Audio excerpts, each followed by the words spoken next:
اگر آپ کمر، جوڑوں اور مہروں کی تکلیف میں بہت زیادہ مبتلا ہیں، ایک دودھ کا کپ لیجیے، آپ پیالہ لے لیں، گرم دودھ ہو، ابلا ہوا ہو، خالص دودھ ہو، اس میں ایک انڈا ڈالیے، اگر دیسی مل جائے اور واقعی دیسی ہے تو سبحان اللہ، اور اس میں شہد ڈال دیجیے، دودھ ہو، انڈا ہو اور شہد ہو، بس اب یہ مکس کریں، ملائیں، یعنی ایک انڈا، ایک بڑا چمچ شہد اس میں ڈالیں اور خوب ملائیں، اس کو گھونٹ گھونٹ پیئیں۔ ہمارے ایک پرانے جاننے والے تھے، تجربات کے وہ سمجھ لیں کہ پرنسپل تھے، تجربات کے پرنسپل تھے، میں نے ان کا نام رکھا ہوا تھا تجربات کے پرنسپل، بہت تجربات تھے، ان کے مشاہدے کی نظر بہت تیز تھی اور کمال کی باتیں کرتے تھے۔ مجھ سے کہنے لگے، حکیم صاحب آپ کو پتا ہے کہ مرد کب بوڑھا ہوتا ہے؟ میں نے کہا نہیں۔ کہا جب انڈا، دودھ اور شہد چھوڑتا ہے مرد بوڑھا ہو جاتا ہے، ختم ہو جاتا ہے۔ میں اس کی بات سن کے حیران ہوا، بہت پرانی بات ہے۔ پھر میں نے لوگوں کو بتانا شروع کر دیا، اور جس نے بھی کیا کہنے لگے یہ پرانی ریت روایتیں تھیں ہمارے بڑوں کی، ہم نے چھوڑی اور ہم کہاں سے کہاں گھوم گئے اور گم ہو گئے۔ اور واقعی اسی طرح یہ ٹوٹکا جوڑوں کا علاج ہے، کمر کا علاج ہے، پٹھوں کا علاج ہے اور مہروں کا علاج ہے۔ یہ چھوٹا سا ٹوٹکا تو ہے۔ مجھے یاد ہے کہ میری نانی اماں کی بڑی بہن کے شوہر تھے، انہیں ہم نانا کہتے تھے، بہت بوڑھے تھے۔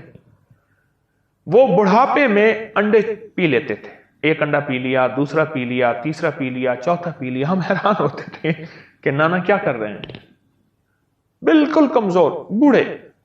اور پھر میں نے ان کی زندگی میں اس انڈے کے بعد پھر دیکھا کہ دودھ کا ایک پیالہ پی لیتے تھے گرم گرم، اس میں شہد ملا کے۔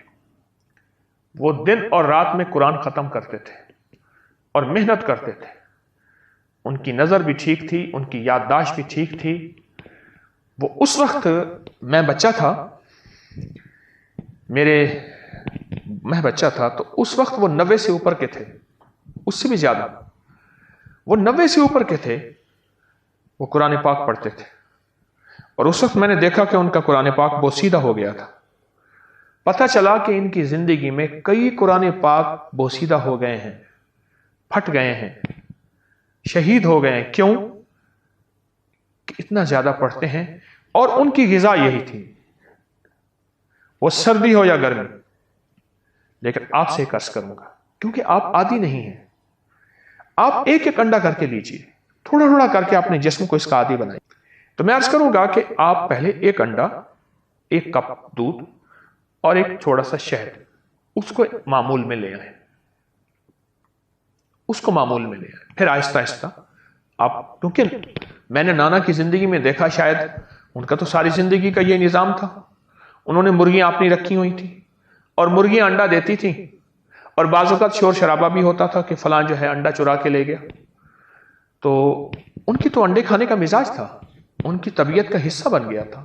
پھر ان کے لیے گرمی سردی کچھ نہیں تھی، پھر ان کا ایک عمر کا حصہ تھا۔ بہرحال انڈا، دودھ اور شہد، انڈا، دودھ اور شہد، یہ آپ کی زندگی میں حیرت انگیز رزلٹ رکھتے ہیں، نتائج رکھتے ہیں۔ کس معاملے میں؟ کمر کے معاملے میں، مہروں کے معاملے میں، پٹھوں کے معاملے میں، اعصاب کے معاملے میں۔ اس کو ضرور اپنے ساتھ شامل کیجیے۔ ایک ہمارے مخلص ہیں، وہ کہنے لگے میرے دانت ہلنا شروع ہو گئے۔ اب اس کا واحد حل یہ ہے کہ دانتوں پہ تار لگوائیں یا سارے دانت نکلوا کے ایک مصنوعی دانت لگوائیں۔ ایک دانت ہلا، دوسرا ہلا، تیسرا ہلا، اور ہلنا شروع ہو گئے دانت۔ پریشان کن بات، بہت اس علاج وغیرہ کیا، اس کے لیے درد کی چیزوں کی گولیاں، کچھ نہ ہوا۔ کسی نے مجھے ٹوٹکا بتایا کہ ایک کچا انڈا لے کے منہ میں ڈال کے پی جا، 40 دن کر لے۔ کہا کہ 40 دن کر کے آج سالہ سال ہو گیا ہے، میرے دانت پھر نہیں ہلے اور میں ٹھیک ٹھاک ہوں۔ اس کو جتنا اللہ رحمان رحیم اور باسی مین ان کے استحزار سے پڑھیں گے اس کی طاقت لاکھ ہزار کروڑ ارب بڑھ جاتی. اب یہ استحزار کیا ہے اس کو ذرا میں کھولوں گا. اگر آپ نوافل یہ ان کیفیتوں کے ساتھ پڑھ لیں, وقت آدھا گھنٹہ اور لگ جائے گا, گھنٹہ اور لگ جائے گا. دکھی تو ویسے ہی ہیں, دکھوں کی زندگی تو ویسے ہی گزاری ہے, تو ایک دکھ اور لے لیں پڑھائی کا, توجہ کا. کیوں؟ توجہ کے لیے اپنے اوپر جبر کرنا پڑتا ہے, جبر کرنا پڑتا ہے, جبر کرنا پڑتا ہے. پڑتا ہے. ایک درویش تھے, انہوں نے 700 والیوم 700 جلدیں لکھی صرف بسم اللہ کی با پہ. بسم اللہ کی صرف بے پر, جسے بے با کہتے ہیں, 700 جلدیں لکھی کہ بسم اللہ کی با کے اندر کیا کائنات کے راز پوشیدہ ہے. میرے پاس ایک صاحب آئے, مجھ سے کہنے لگے اولاد نہیں ہے, جائیداد بہت ہے, اور میرے قریب والوں کی جائیداد پہ نظر ہے, حتیٰ کہ میرے رشتہ داروں نے جائیداد تقسیم کر بھی لی ہے. وہ تیرا, یہ بڑا ہو گیا ہے, وہ میرا, وہ تیرا, وہ میرا. اور بعض اوقات تقسیم پہ جھگڑا بھی ان کا آپس میں ہو جاتا ہے. نہیں میں تو یہ لوں گا, یہ مر جائے گا, وارث تو ہے کوئی نہیں, وہ کہنے لگا میں یہ لوں گا. یعنی یہ مرا نہیں ہے, ان کے جھگڑے پہلے شروع ہو گئے. میں نے انہیں کچھ ترتیب اسباب کی بتائی, اور پھر میں نے ان سے کہا اگر آپ کو ایک عمل بتاؤں جس میں ہے مشقت مشقت مشقت, اس کو کر لیں, روز کر لیں, تیسرے دن کر لیں, ہفتے میں ایک بار کر لیں, اور اس کو چند بار کر لیں, پر کریں ایسے کہ ہڈیاں بھی تھک جائیں, جسم بھی تھک جائے, دماغ بھی تھک جائے, حلق بھی خشک ہو جائے. حلق خشک ہو جائے. اس عمل کی مشقت کا اثر جسم پہ پڑے. بس اب میری الفاظ آسان ہے. اس عمل کی مشقت کا اثر, اور اگر اس عمل کی مشقت کا اثر تیرے جسم پہ نہیں ہے, پھر سمجھ لے کہ عمل عرشوں پہ نہیں گیا, بس آسمان اور زمین کے درمیان معلق ہے. آسمان اور زمین کے درمیان معلق ہے, لٹکا ہوا ہے, عرشوں پہ نہیں گیا. اب اس بات کو آپ دل میں دہرائیں کہ اس عمل کی مشقت کا اثر کس پہ ہو؟ جسم پہ. بس یہ ذرا دہرائیں دل میں, اور 3 دفعہ دہرائیں کہ اس عمل کی مشقت کا اثر دل, جسم, پٹھے, ہڈیوں پہ, گھٹنوں پہ, زبان خشک ہو جائے, جسم پہ ہو اس عمل کی مشقت کا. میں نے اس کو یہ سمجھا دی. آج بھی ایک صاحب نے مجھے بتایا کہ میں نے کئی لوگوں کو بتایا, ان کا کام بنا یہی نفل. انہوں نے میری بات کو سمجھ لیا. آپ اگر میں انہیں کہہ دیتا کہ بالکل آسان عمل ہے, تو وہ تھوڑی سی مشقت میں خود چھوڑ دیتے. میں نے پہلے بتا دیا کہ اس عمل کی مشقت لیں, توجہ میں, دھیان میں, پڑھنے میں, یکسوئی میں. اس عمل کی مشقت لیں, توجہ میں, دھیان میں, یکسوئی میں لیں. انہیں میری بات سمجھ آ گئی, میں نے سمجھایا انہیں. اور جب اس عمل کی, اب ذرا غور سے سنیں جو میں آپ کو اپنا راز بتا رہا تھا, اب آپ کو سمجھ آئے گا. جب اس عمل کی مشقت اپنے دل پہ, توجہ پہ, دھیان پہ, ذہن پہ, دل پہ, پٹھوں پہ لیں گے, پھر اس کا نور کھلے گا, اس کے لفظوں کے اسرار کھلیں گے. کیا لفظ کہا میں نے؟ اس کا نور کھلے گا, اس کے لفظوں کے اسرار, راز کھلیں گے, راز, ہاں کھلیں گے. پھر اللہ کی جیتی جاگتی حیرت انگیز مدد جیگتی جاگتی آنکھوں سے نظر آنا گا شروع ہو جائے گی. اور لفظ اسم ذات اللہ, کیا کمال ہے. ایک دفعہ اللہ کہا, ایسے ہے جیسے نا کسی پتھر کو, پیسے کو پھینچو تو وہ نیچے جا رہا شفاف پانی میں نظر آ رہا. ایسے اللہ کہا, ایسی گھلتے گھلتے گھلتے جسم میں اس کا سرور اور سکون جا رہا.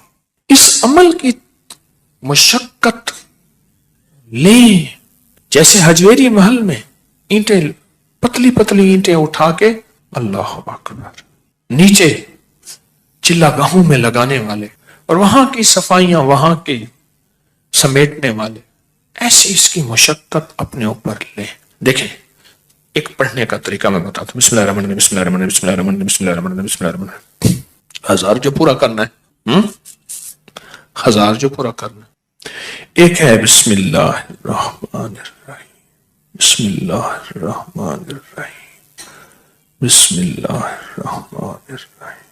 اس کی با، اس کی سین، اس کی میم، اس کا ایک ایک حرف اور لفظ اللہ، اور اس کا الرحمن اور اس کا الرحیم، اور اس کی فیض اور اس کی خیر اور اس کی برکت اور اس کی تاثیر اور اس کے فوائد اور اس کے فضائل اور اس کے کمالات اور اس کی کیفیات میرے اندر ایسے اترتی چلی جائیں، اترتی چلی جائیں. درمیان میں وضو کی حاجت ہے، وضو تازہ بنا لے، پانی پینے کی چاہت ہے، پانی پی لے، پر اس کو توجہ ہو، اونگ نہ ہو، نیند نہ ہو اور غفلت نہ ہو. یہ میرے اوپر چیز اللہ نے کھولی اپنے نام کی برکت سے، یہ کھولی. اور اس کو اس توجہ کے ساتھ بسم اللہ الرحمن الرحیم کو اس توجہ کے ساتھ بس پڑھیں، ڈوب کے، نہ ادھر دھیان، نہ ادھر توجہ، نہ موبائل ساتھ ہو، نہ کلاک سامنے ہو، نہ گھڑی سامنے ہو، نہ کسی کی آواز کانوں میں ہو، کچھ بھی نہ ہو. یکسوئی، یکسوئی، یکسوئی، کوئی چیز سامنے نہ. ذرا یہ پڑھ کے دیکھیں تو صحیح. وقت زیادہ لگ جائے گا، صرف دل کو سمجھانے والی بات ہے. وہ کیا سمجھائیں؟ تو زندگی میں دکھ گزارتے گزارتے، زندگی کی تکلیفوں میں وقت گزارتے گزارتے دل تجھے پتا ہے تو کہاں سے کہاں نکل گیا. تیرا وقت، تیری زندگی ایسے گزر گئے، کہاں سے کہاں چلا گیا. اے دل، تھوڑی سی یہ مصیبت نہیں، یہ مشقت نہیں، تھوڑی سی یہ برداشت کر لے. چلو مشقت ہی کہہ دے، یہ برداشت کر لے. اس دل کو سمجھانا ہی ہے تھوڑا سا، اور کچھ نہیں کرنا. بس جب دل کو سمجھائیں گے نا، یہ نفل عرشوں سے فیصلہ کرواتے ہیں.